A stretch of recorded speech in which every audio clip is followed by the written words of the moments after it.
What's going on, everyone? So a little bit of a different video today because I'm kind of responding to all manner of comments since I started doing gameplay videos on the channel. There are a lot of cards in Star Wars Unlimited that are very confusing, and a lot of cards that are also kind of just seemingly good on their face value, but maybe you're not seeing the results that you'd like to in your deck. So we're going to be going over the top 10 most commonly either misplayed in the actual game, or maybe something that doesn't really fit the style of deck, or maybe just something that doesn't fit in the deck at all. So these are the top 10 misplayed / misconstrued cards that I see most frequently in Star Wars Unlimited, and I oftentimes get comments about.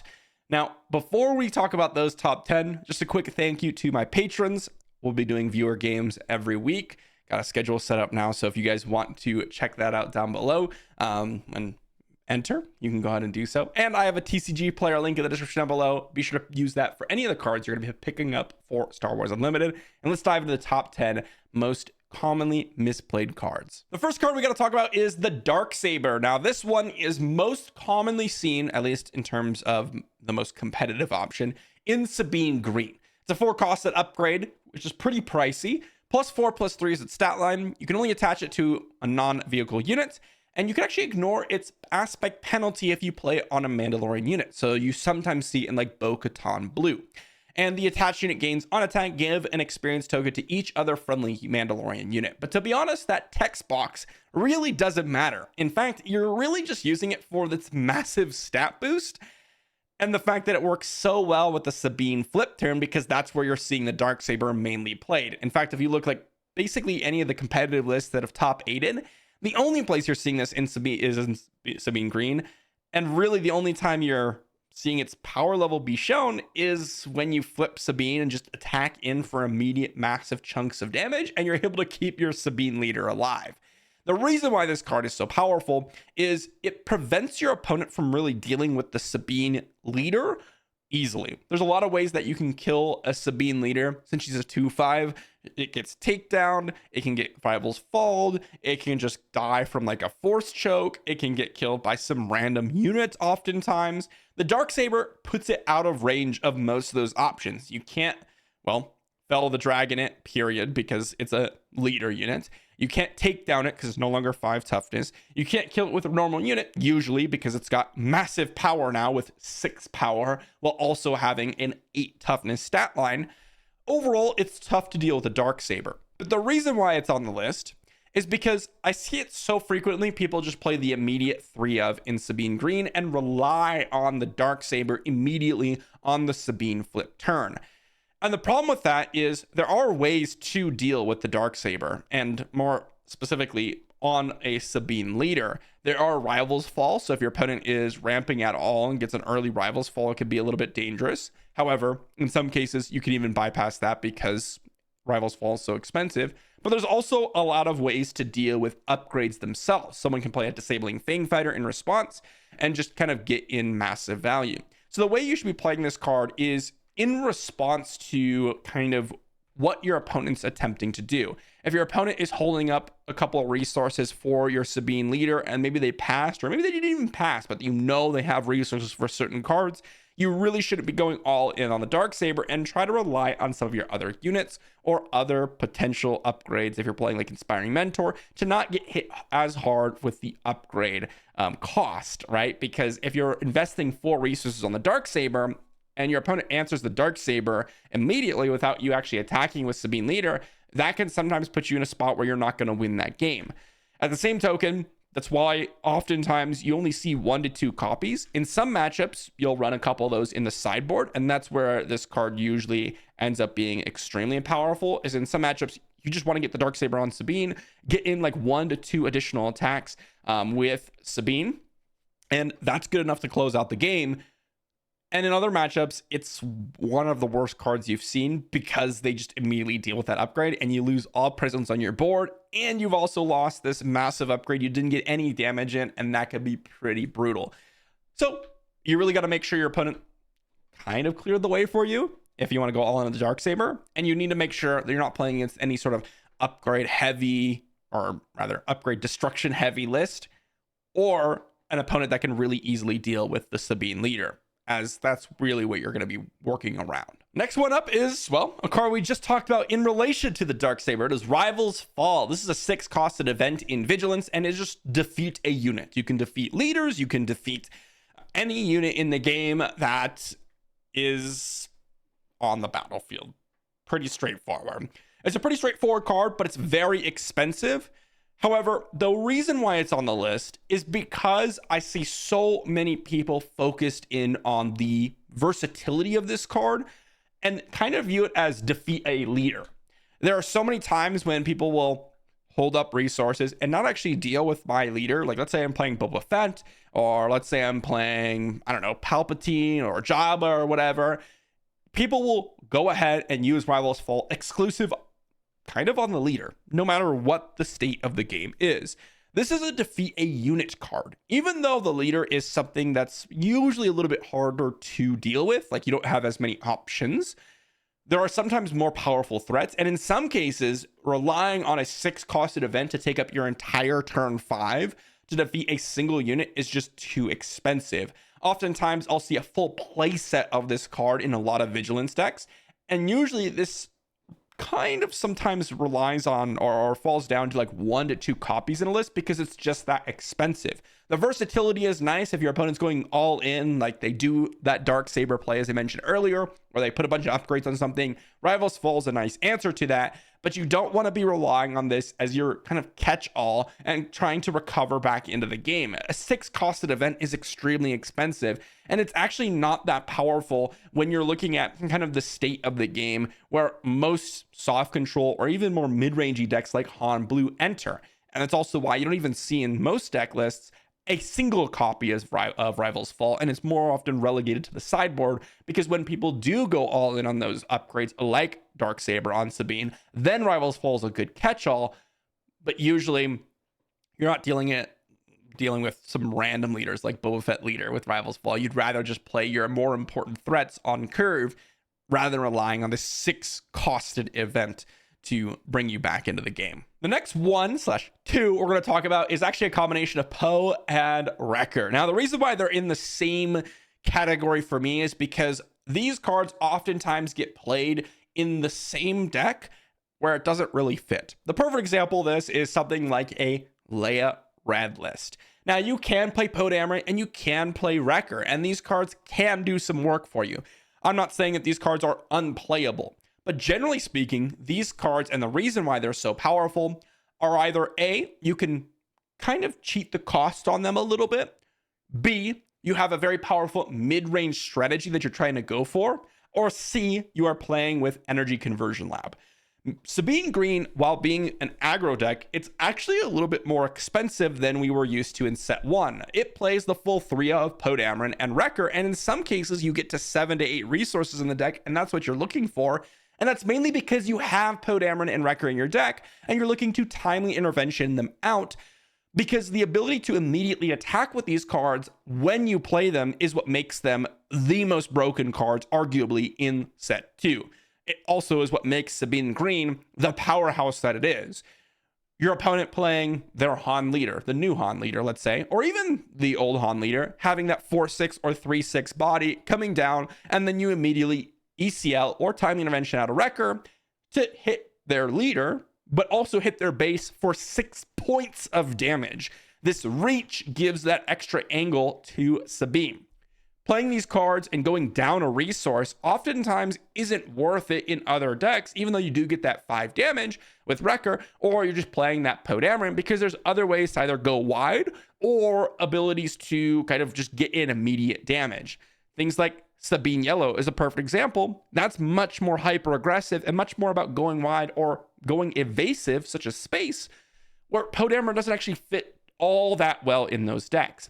Another deck that works really well with Poe Dameron, and in some cases, but not even necessarily Wrecker, is Han Blue. But why? Because you can actually cheat on that cost usually and play a Poe Dameron a turn early. That's where Poe Dameron and Wrecker generally fit, are decks that can either close out the game reasonably quickly, or ways that can kind of cheat on their cost to get them down early so that you actually can attack with them. Or as I mentioned with ECL, because they're a good way to snipe leaders, kill off units or just get in guaranteed damage when you play them. Not necessarily in every deck with Heroism Red, that just kind of wants to curve out. You oftentimes can find potentially better options in some other colors. Triple Dark Raid is the next one on the list, and this one is arguably the most common misplayed card I've seen. This is much more of a gameplay aspect. Remember, Triple Dark Raid is a 3-costed event here that searches the top 7 cards of your deck for a vehicle and gives you the ability to play it for 5 less resources while entering play ready. The downside is that you have to return it to its owner's hand at the end of the phase. Normally, when you're seeing Triple Dark Raid, they're in more tempo-oriented / aggressive decks. You're going to see Tarkin Yellow is a great example of this, potentially like Boba Red. These types of decks where they're trying to use Triple Dark Raid to get immediate value and potentially get in for some damage. Now, there's 2 aspects of this card. One, some people play this way too passively. In some cases, you just want to play this to get in immediate damage. And that's okay because you're using it sort of like for a cause. And maybe could set up potential future options. The second thing that I've seen a lot of people play in terms of actual gameplay mechanics is not waiting long enough. Normally, this is what you see as a 4-costed event or 4-cost event. This is actually not 3 resources normally because there are a lot of 6 resource vehicles that you miss if you play this on 3 resources. Why? Because it only gives you that 5 resource reduction on the unit you see. So let's say you're playing, Tarkin Yellow is a perfect example of this, and you have ATSTs in your deck. Or you're playing Boba Red and you have Fet's Fire Sprays in your deck and Xanadu Bloods in your deck. If you play this card and you cannot pay 6 resources or the additional resource for one of those cards, those are no longer options that you can actually find at the top of your deck. And so the actual hits or the cards that you can actually play off this card are significantly reduced. And in some cases, I've seen this miss more often than I would like in some decks because people don't wait for that 6th resource. The third thing, I guess I should say, outside of the gameplay, is making sure you actually have enough hits in your deck for Triple Dark Raid. Playing, 6 to 9 vehicles is not enough more often than not. Now, in order to know the exact numbers, I like to use a hypergeometric calculator, but you don't actually have to do that. You can always just kind of follow some lists, but you're looking for anywhere from like 15 to 18 usually solid hits, and they don't all have to be 6-cost plays. Tarkin Yellow is a perfect example of this. Again, you have things like TIE Vanguard, you have things like TIE Advance, you have TIE Phantom, you have the Reinforcement Walker that doesn't really get to be used until you actually have 2 additional resources on top of this, right? But there are all sorts of different options you can have. Just note that you really are looking for 15 to 18 different cards in your deck that you can hit off this Triple Dark Raid in order to reliably use this as a sort of burn card. This next one is becoming more and more frequent as control starts to creep a little bit back into the meta for set 2, and it was something that I saw a lot in set 1. Now, for those of you that are coming from Magic the Gathering, which I personally have played most of in terms of trading card games, then you might be familiar with the Wrath effects. Now, this is what we would call a Wrath in Magic. Superlaser Blast, 8-cost event. In Vigilance and Villainy, defeat all units. That is essentially a Wrath. What it does is just kill everything on the board. Now, in set 2, it doesn't kill TIE Phantom, but it would kill all the other units on the battlefield. I see a lot of people, what we would call sandbagging this event. And what that means is they don't immediately use it as soon as their turn starts in an attempt to get an additional resource played from your opponent. For example, you start the turn, your opponent has 3 units in the battlefield, and instead of just playing Superlaser Blast, you let them attack with one of the units. The way this game works, and this is oftentimes a symptom of playing Magic, because there's an action every single turn, or every player has an action that goes back and forth, not playing an event like Superlaser Blast immediately just opens the door for your opponent to get some free value and some free damage out of this. Usually at this point in the game, unless you're playing someone that's extremely new, if you're playing Vigilance, Villainy, and you're in the 8 resource mark, your opponent's going to be expecting a Superlaser Blast, depending on how the game is played. So they're not going to actually deploy more units into you. They're usually going to attack and just get their immediate value when they can. I've had many games that I've even recorded where someone will let me just attack with even a single unit. That can be the difference maker. And in some cases it was. Just that extra 2, 3, 4 points of damage can really change the game. So just don't kind of wait on this too long.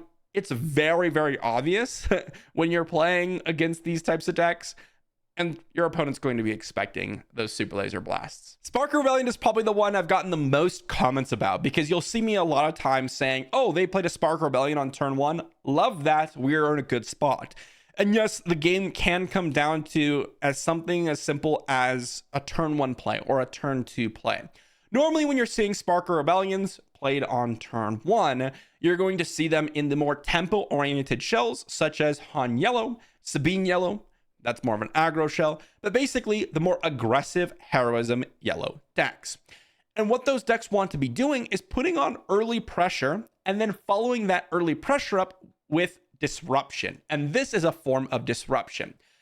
The reason why these decks are so powerful, like Han Yellow and Sabine Yellow, is because you're able to get in early damage and then prevent your opponent from really reacting to you or responding to you later on in the game by either taking cards from their hand that can be answers to your board, or by making your life harder by returning units to your hand, etc.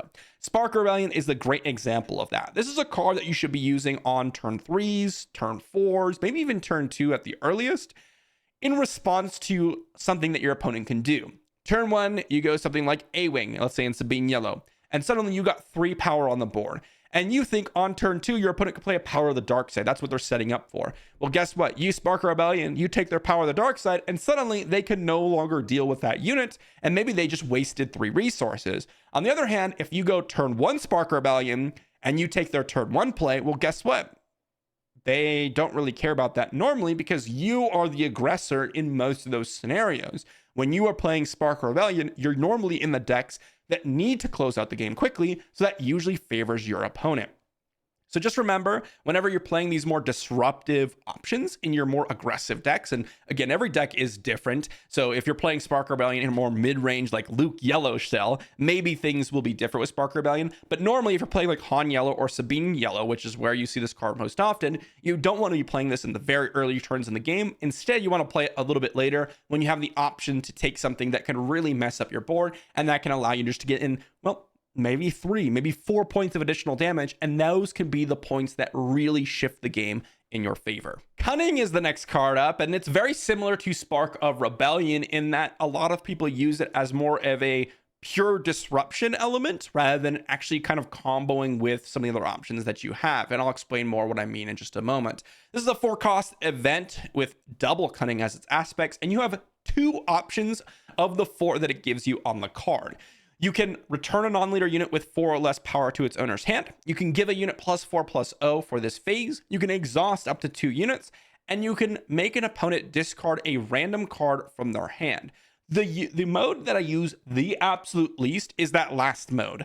Making an opponent discard a random card from their hand is too, well, random, while also not really giving me what I want in terms of the game state, generally speaking. What do you want to be doing when you're playing Cunning?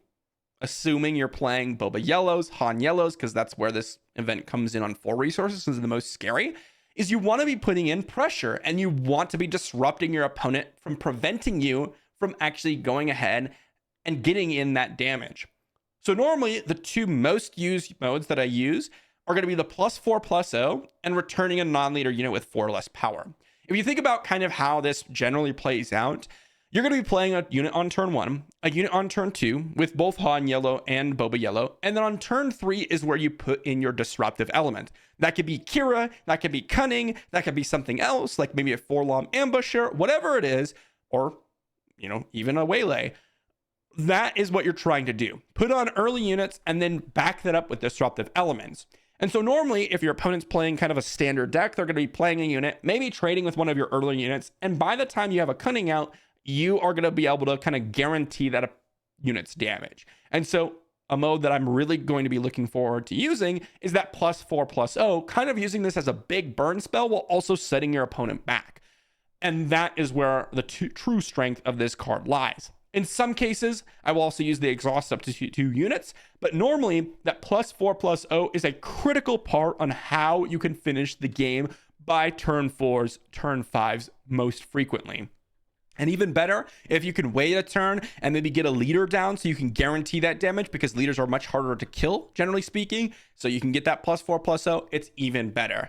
Very rarely will I use modes outside of the +4/+0 and, something else. Sometimes I will use that bounce of 4 or less power to its owner's hand and the exhaust 2 units. And in very rare cases, I will use an opponent discards a random card from their hand if they have nothing to return to their hand, or maybe they have no units on the battlefield, like they're playing a control deck. And that's the case where I'll use the random discard and the +4/+0. But when you're looking at this card, your goal should be to use that +4/+0. And in some matchups, that's not possible because your opponent's just going to immediately remove that unit, or maybe your opponent's just going to immediately trade with that. But that's what makes this card so scary, is you get set back and your opponent's actually putting on extremely dangerous pressure on you, and you're going to be kind of killed by the end of the next couple of turns. The next card I've got is Wing Leader. This is one of the most powerful cards in the Rebel aggro decks, and heck, even outside of the aggro decks, but even in a Rebel mid-range shell, we've seen Wing Leader be extremely powerful. 3-costed space unit in just heroism, 2/1 stat line, pretty bad stat line. However, it gives you the, when played, ability to give 2 experience tokens to another friendly Rebel unit.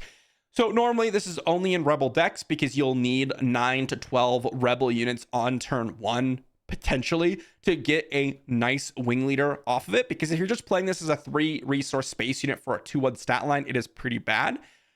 But if you're getting those 2 experience tokens, you're essentially getting a 3-resource space unit as a 4/3 stat line across 2 bodies, which is normally a little bit better.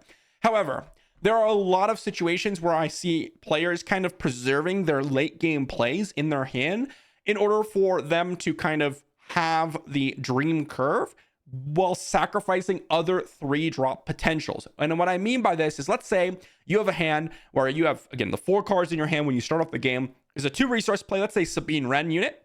You have a Wing Leader, you have a Cassian, and you have, like, let's say a K2SO left over. Well, normally what I would do is I would resource the K2SO in this scenario. Or if you want to be risky, you could resource like a Cassian or a Wing Leader.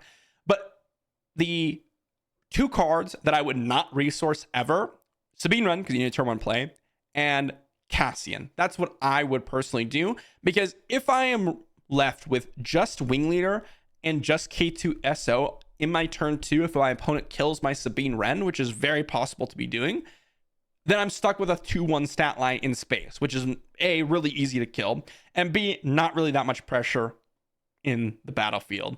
So I'd rather play a Cassian, and I'd rather sacrifice my later game plays almost always if I'm playing these aggressive Rebel decks, because playing a Wing Leader without a target is extremely weak. And in some cases, Wing Leader is not even that great, because your opponent can just, let's say, take down or power the dark side your unit away after dealing with Wing Leader. For example, if they played a space unit and you have a Wing Leader, like let's say an Inferno 4, you play a Wing Leader, try to pump up your Battlefield Marine or whatever, they could just kill your Wing Leader with Inferno 4 and power the dark side away your pumped up unit. So you need to make sure that this card's played in the right matchups, and you also need to make sure that you're not going to go all in on Wing Leader, because in a lot of cases you'll be left with just a 2/1 space body, and that's just not good enough. Lurking TIE Phantom, arguably one of the most broken cards from set 2 in terms of just breaking people's knowledge of game mechanics, because it's such a complicated card, and also just being such an oppressive card. This is a card that is so powerful against certain decks that I see a lot of people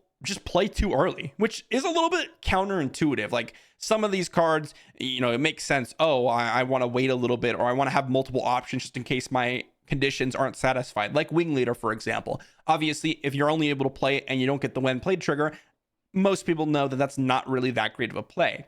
TIE Phantom, you're like 3 resources. I got a 4-powered attacker in space, kind of hard to deal with. Seems straightforward to play it on turn 2, right? This is a card where I mentioned this earlier, but we call it sandbagging. I would sandbag TIE Phantom. What that means is I would sit on this card for as long as possible to a point where I can get it down with my opponent not immediately answering it. Now, of course, this is in certain matchups, but for example, if my opponent has a space unit that can immediately trade with Lurking TIE Phantom, not even just necessarily like get a value in where they kill my TIE Phantom and live. Let's say they have, I don't know, a TIE Silencer. Playing a TIE Phantom into that might not be the play I want to make, because in a lot of cases, this avoids a bunch more things if you're just able to let it live a little bit longer. And what I mean by that is, let's say they're Luke Skywalker, but they're not able to get that -6/-6. Well, the -3/-3 only kills it temporarily until you can give it more stats. Or let's say they have a make an opening. Well, it only kills it the first turn it comes down in against like a Tarkin yellow deck, because you can give it more power.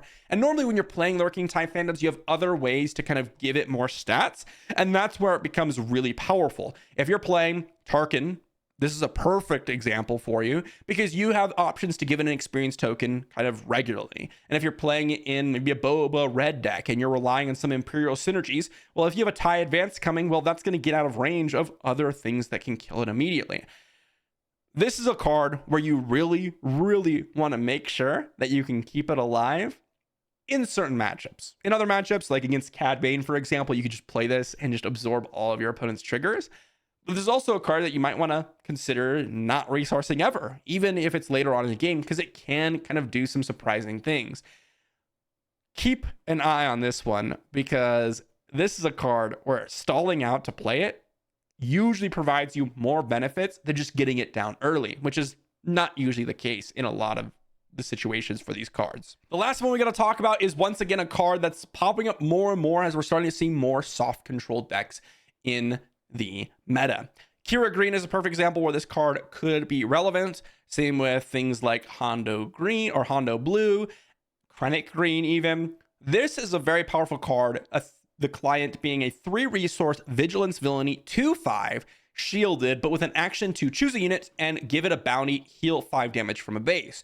So oftentimes what you're going to want to see with this card is the ability to give things bounties and then kill them with things like Takedown, Vigilance. If you kill something with Vigilance, you heal 10, right? That can be really powerful. And you just kind of stall out the game immense amount of times.